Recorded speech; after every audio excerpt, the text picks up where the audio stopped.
Bismillahirrahmanirrahim. Ketemu lagi kita di mata kuliah atau video mengenai sistem cerdas. Untuk kali ini saya akan sampaikan mengenai metode atau pendekatan di dalam sebuah sistem cerdas, yaitu forward chaining dan backward chaining. Namun sebelumnya saya ingin mengulas sedikit dari penjelasan atau pertemuan kita sebelum ini. Pertama adalah kita harus pahami dulu tujuan dari sebuah kecerdasan buatan atau sistem cerdas, atau ada juga yang menyebutkan adalah artificial intelligence. Tujuan dari sebuah kecerdasan buatan itu adalah kita akan membuat sebuah mesin yang memiliki kecerdasan yang didasarkan kepada fakta pengetahuan dari manusia, yang tentunya nanti pada akhirnya bahwa kecerdasan buatan itu akan dirasakan manfaatnya oleh para manusia. Kalau kita lihat antara perbedaan antara kecerdasan buatan dan kecerdasan alami, maka kecerdasan alami adalah kecerdasan yang dimiliki secara alami dimiliki oleh manusia. Maka karakternya di dalam kecerdasan alami adalah yang pertama adalah adanya kreativitas, ya. Kita diberikan kreativitas untuk memecahkan sebuah masalah. Yang kedua adalah dengan menggunakan kecerdasan alami sangat memungkinkan penggunaannya berdasarkan pengalaman secara langsung, ya, baik itu pengalaman hidup atau pengalaman secara teoritis. Itu adalah yang di karakter dari sebuah kecerdasan alami. Yang ketiga, di sini kecerdasan alami memiliki karakter yaitu penggunaannya secara luas, tidak terbatas karena manusia memiliki kreativitas dan dapat mengembangkan kemampuannya.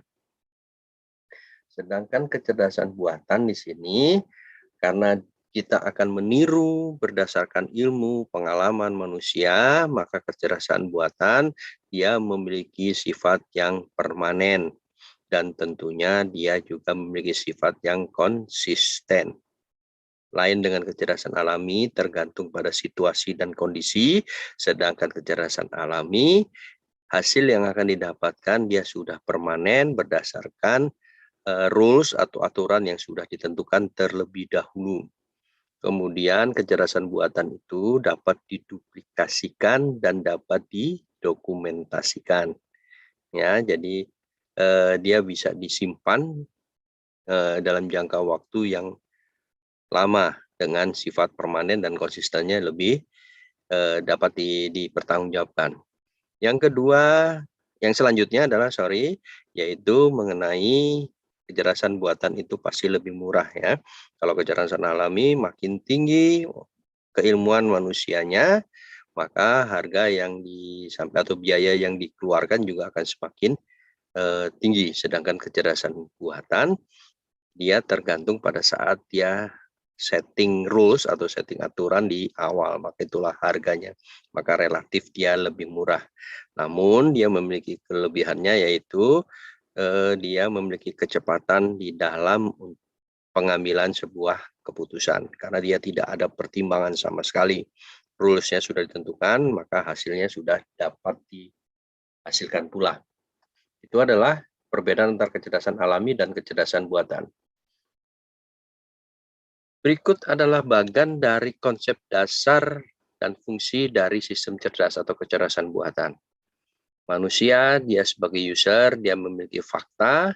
Fakta itu bisa pengalaman, bisa keilmuannya dia, maka dimasukkan ke dalam sebuah mesin cerdas yang dia akan mengkombinasikan pengetahuan atau fakta yang didapatkan dari user dengan metode-metode yang ada di dalam sistem cerdas, yang pada akhirnya dia akan menjadi atau memiliki manfaat bagi user atau expertise bagi user. Ini sistem kerja secara umum di dalam sistem cerdas. Di dalam sistem cerdas tujuannya adalah kita akan menghasilkan sebuah hasil yang sudah kita tentukan rules-nya. Ya, seperti tadi sudah saya katakan bahwa mesin cerdas itu bisa terdiri dari knowledge base atau pengetahuan dari usernya yang dia akan menciptakan sebuah aturan-aturan berdasarkan user. Yang satu lagi adalah bisa juga berdasarkan dari fakta. Dia akan masuk ke dalam mesin inferensi, dia akan menciptakan sebuah rules atau agenda-agenda yang terdiri dari aturan-aturan. Ya, kemudian untuk dimanfaatkan, dia akan memiliki beberapa penjelasan yang sudah sesuai dengan aturan ditetapkan di awal pada saat kita memberikan aturan di dalam mesin inference. Mesin inference ini merupakan sebuah konklusi logis, ya. Kenapa dikatakan konklusi logis? Karena dia berdasarkan pengalaman manusia pada saat diambil aturannya. Maka dia dianggap sebagai aturan. Bagaimana kalau dia berkembang? Maka kita harus update, kita harus rubah rules, kita harus rubah aturan yang terupdate sehingga konklusinya bisa diupdate pula. Ya. Di dalam inferensi rules atau aturan inferensi, dia dasarnya adalah proses pencarian. Ya, nanti saya jelaskan proses pencariannya seperti apa. Pendekatan di dalam inferensi rules-nya ini ada dua pendekatan, yaitu yang pertama adalah disebut juga dengan forward chaining atau data driven. Yang kedua adalah backward chaining atau goal driven. Ya, maksudnya di dalam forward chaining di sini adalah dari data yang kita miliki, terlihat di gambar ya, di sisi sebelah kiri ada data.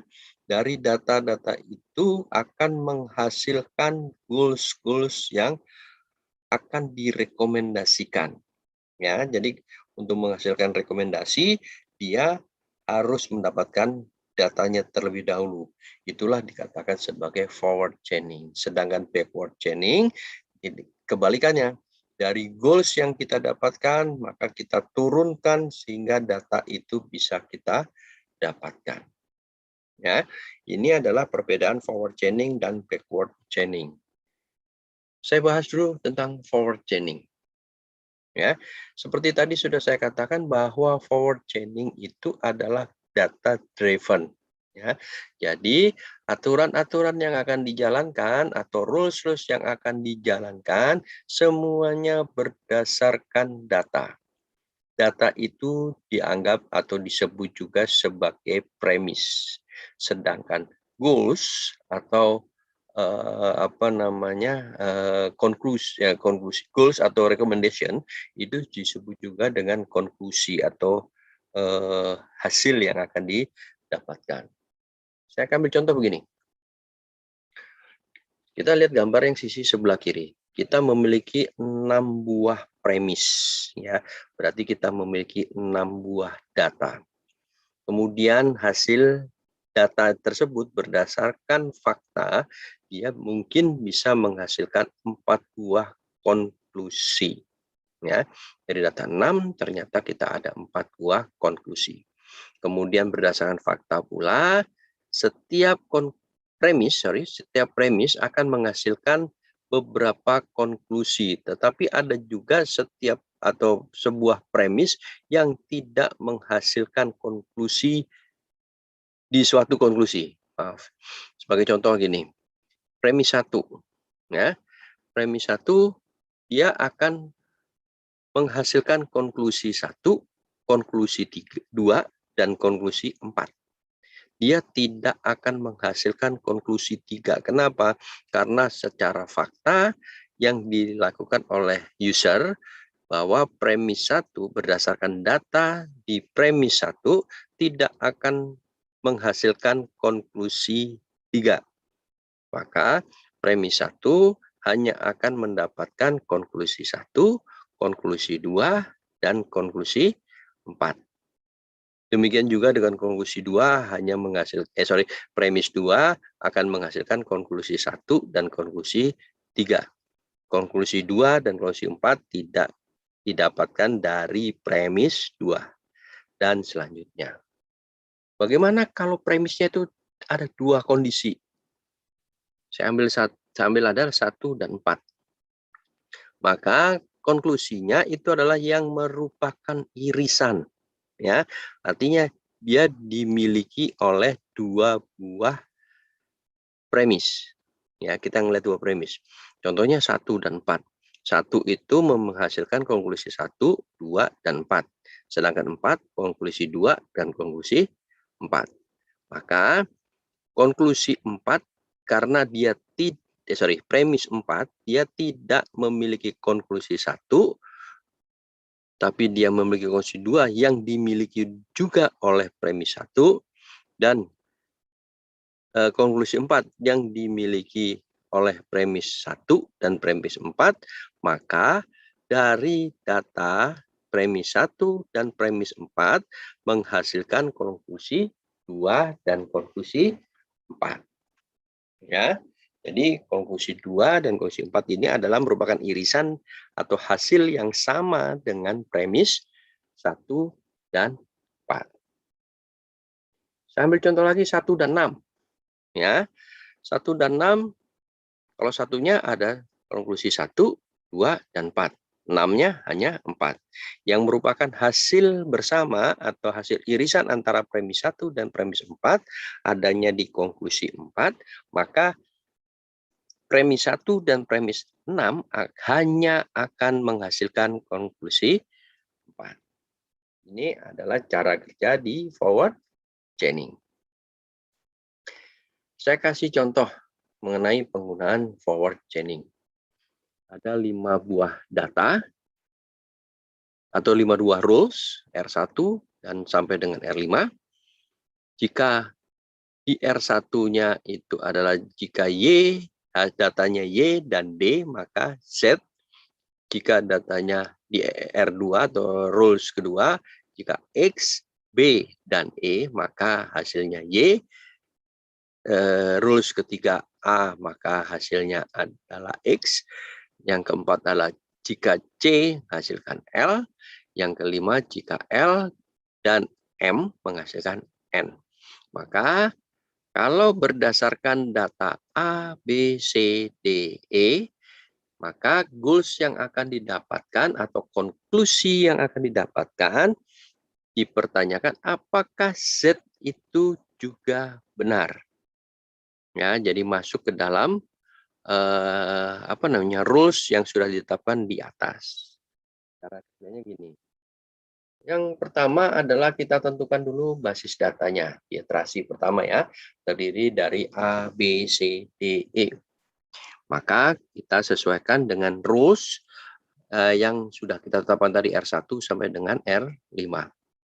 Pada intinya ini bebas ditentukan karena kita hanya mencari bahwa nilai Z itu berada di dalam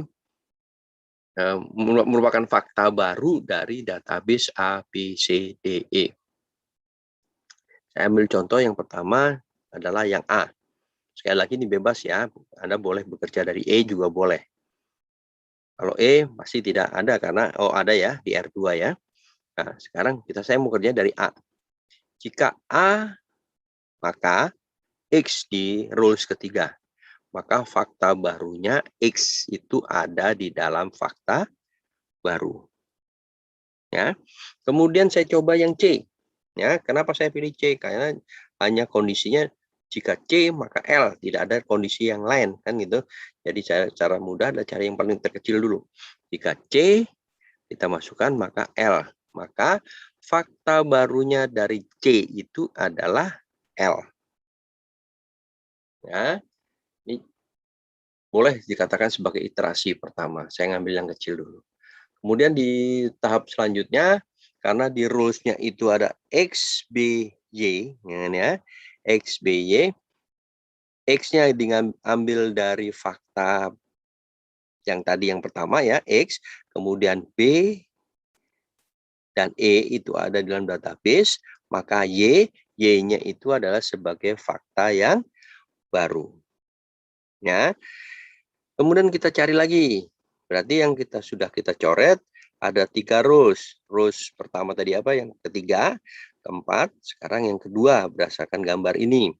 Kemudian kita masuk ke iterasi ketiga, kita sebutin D. Ya. Karena ada di rules yang pertama kita cari ya. Rules-nya itu mana yang cocok dengan database dan fakta baru. Oh, ternyata di rules pertama ada Y dan D, maka Z. Ya, Z itu akan masuk ke fakta atau fakta baru ya, akan masuk ke fakta baru. Dengan demikian, karena Z itu sudah disebutkan dan ini masuk, ya, merupakan gabungan dari database dan fakta baru, Z itu muncul di fakta baru. Dengan demikian bahwa Z itu dinyatakan bahwa benar sebagai fakta baru dari database A, B, C, D, E. Terus kelima dilanjutkan, silakan mau dilanjutkan boleh. Ya, tapi yang jadi masalah adalah L-nya ada, M-nya yang tidak ada. Berarti M-nya itu kita lihat di database dan fakta baru tidak ada yang menyebutkan M, tapi L ada di fakta baru. Ya, ingat bahwa N ya, fungsi N itu memiliki nilai benar bila keduanya benar. Ya, maka rules yang kelima tidak dikerjakan. Hasil akhirnya adalah Z masuk ke fakta baru atau Z itu dinyatakan benar menurut forward chaining. Saya lanjutkan dengan backward chaining. Tadi saya sudah katakan backward chaining adalah goal driven. Jadi semua hasil pengecekan atau hasil keputusan dilihat adalah dari recommendation atau goals atau konklusi terlebih dahulu, kemudian kita turunkan sehingga data-data apa saja yang bisa kita dapatkan dari sebuah goal driven atau dari sebuah recommendation atau dari sebuah konklusi. Ya, ini saya skip aja, silahkan baca nanti slide-nya. Saya ambil contoh begini. Kalau tadi saya sebutin premis 1 akan menghasilkan konklusi 1, konklusi 2, dan konklusi 3. Maka backward chaining-nya cara melihatnya adalah konklusi 1 dulu. Konklusi 1 memiliki premis 1, 2, dan 3.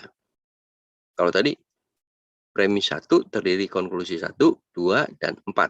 Tapi kalau backward chaining, konklusi 1 itu berasal dari premis 1, premis 2, dan premis 3.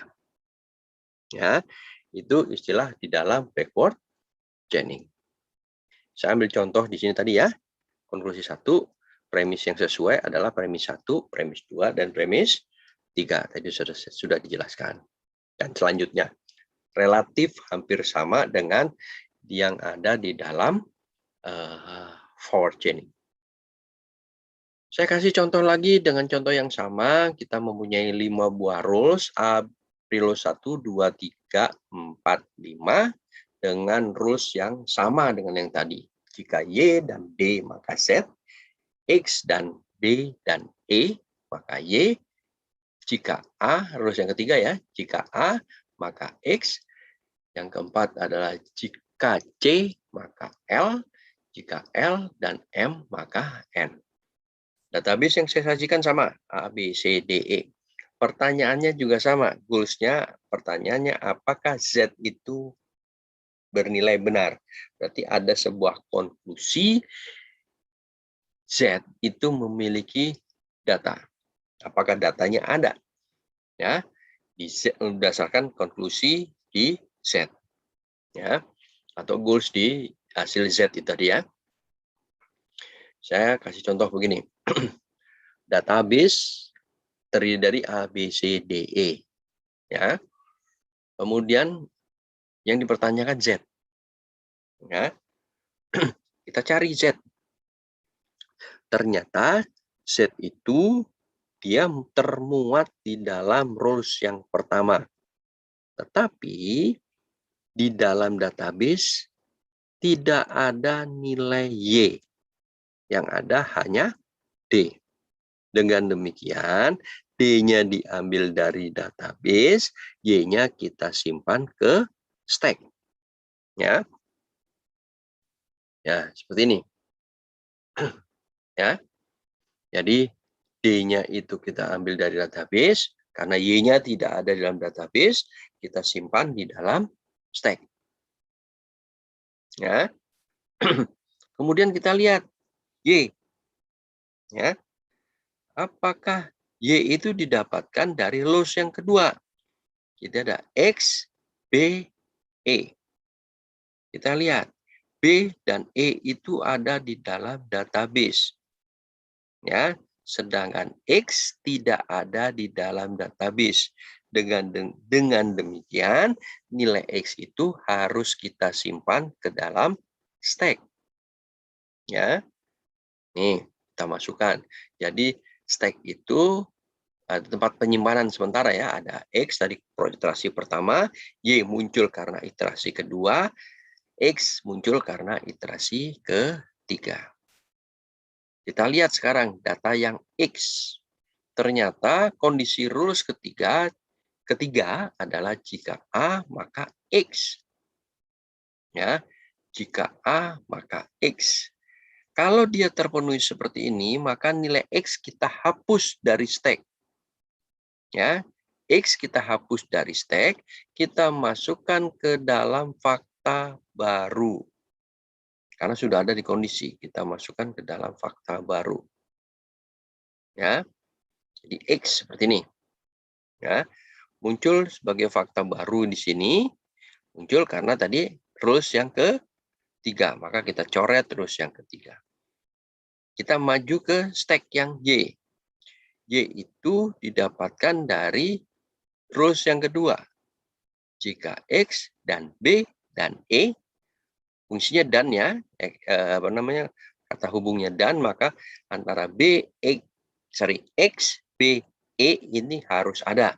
Baik itu di database ataupun di di fakta baru atau stack. Ya, kita lihat X-nya ada di dalam fakta baru, B-nya ada di dalam database, E-nya ada di dalam database. Dengan demikian, karena di rules kedua untuk nilai atau goals Y itu sudah ada di database dan fakta baru, maka Y yang ada di stack dihapus dan dimasukkan ke dalam fakta baru. Yang tadinya fakta barunya cuma 1, X, sekarang karena ada rules yang kedua, maka fakta barunya ketambahan Y. Ya. Kemudian goals yang terakhirnya di stack masih ada Z. Z kita dapatkan dari rules yang pertama, yaitu Y dan D. Ya. Jika Y dan D, maka Z. Kita lihat, Y-nya berada di fakta baru, D-nya berada di database. Karena Y dan D sudah ada di database dan atau fakta baru, maka nilai Z itu kita hapus di dalam stack dan kita masukkan ke dalam fakta baru. Dengan demikian, fakta baru ada 3 buah fakta ya, X, Y, Z. Karena pertanyaan pertama adalah apakah nilai Z itu sudah benar, dan yang kita lihat adalah fakta barunya. Z itu berada di fakta baru, dengan demikian bahwa nilai Z itu bernilai benar berdasarkan perhitungan di backward chaining. Ya. Oke. Demikian penjelasan saya sekilas brief atau pengenalan dari penjelasan atau pendekatan dengan menggunakan forward chaining dan atau backward chaining. Oke. Kalau masih ada yang belum jelas, silakan Anda googling atau Anda bisa buka forum diskusi di di WhatsApp group, kemudian kita bisa diskusi di sana. Ya, oke, terima kasih atas perhatiannya, terima kasih atas kerjasamanya, kemudian tetap semangat, jaga kesehatan. Terima kasih.